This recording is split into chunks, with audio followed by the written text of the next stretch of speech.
রবিবারের দুপুরে বাঙালিদের লাঞ্চের মেনু মানেই গরম গরম ভাতের সাথে কচি পাঁঠার ঝোল।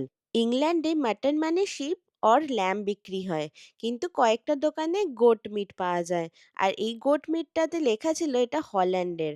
কিন্তু এই গোট মিটটা খেতে একদম আমাদের দেশের কচি পাঁঠার মতোই খেতে হয়। চলুন আজকে আপনাকে সেটাই দেখাই আমি কিভাবে বানিয়েছি।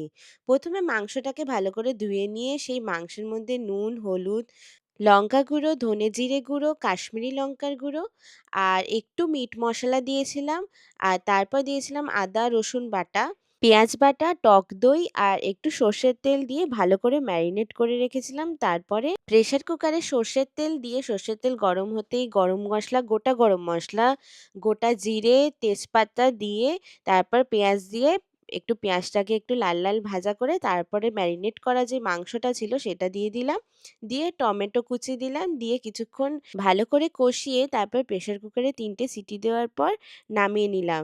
এইটা খেতে একদম কষা মাংসর মতো খেতে হয়। কিন্তু আমি যেহেতু ঝোল বানাচ্ছিলাম তাই আলু আর গোটা রসুন দিয়েছিলাম আর সাথে একটু গরম মসলা দিয়ে আবার একটা সিটি দিয়ে নামিয়ে নিলাম।